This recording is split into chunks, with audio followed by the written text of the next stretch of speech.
Welcome back. This election, 4 News Now is for the people, answering the questions you want to know about the candidates and the issues.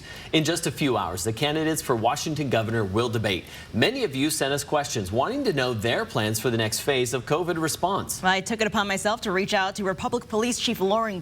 He's never held an elected office, and he's taking on an incumbent, which is typically not easy in politics. Both men have been very open on where they stand when it comes to COVID. And I took on Inslee's side, and we're all living through the governor's reopening plan right now. But what's the long-term plan for Washington? Tonight, we get answers for the people. Lisa Woodard is ready to make her vote for governor this November, but she wants a specific plan from the candidate who wins. I would like to ask of each candidate how he would best propose to balance actions supporting personal and economic health for the citizens of the Washington state as we move through and beyond the pandemic. We sent that question directly to the Inslee campaign, and they didn't give a specific answer. They did provide a statement saying, in part, Governor Inslee has followed health experts and science to save lives and responsibly reopen our economy. Woodard is a pharmacist and agrees with Inslee's approach to save lives, which has involved a mask mandate. That's something the governor will rely on if COVID cases get out of hand this fall and winter. We would hope that Washingtonians would respond to that by increasing mask usage and increasing social distancing. Many are worried about the impact those COVID restrictions have on the economy. Inslee's campaign responded to that, saying the governor's work to expand health care, invest in education, and protect working families will help Washington rebuild stronger than ever.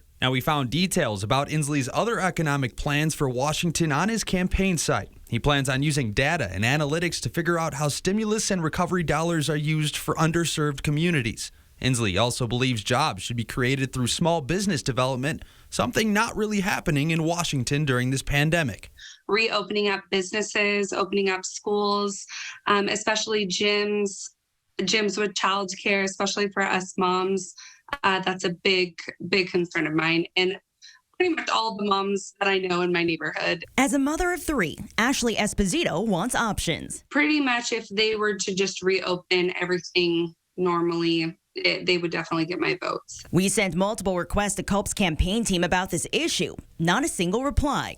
Just last week at a rally in Liberty Lake, he told 4 News Now he believes COVID is killing people.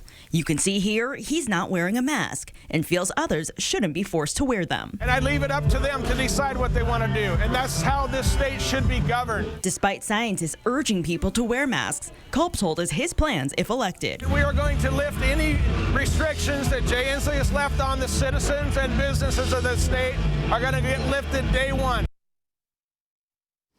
We know both candidates are busy on the campaign trail. COVID will very likely be a big issue in tonight's debate. While we did hear from one of them, Inslee and Culp will have no choice but to tell us their plans in just a few hours. Once again, we're airing that debate right here on 4 News Now at 8 o'clock and streaming on KXLY.com.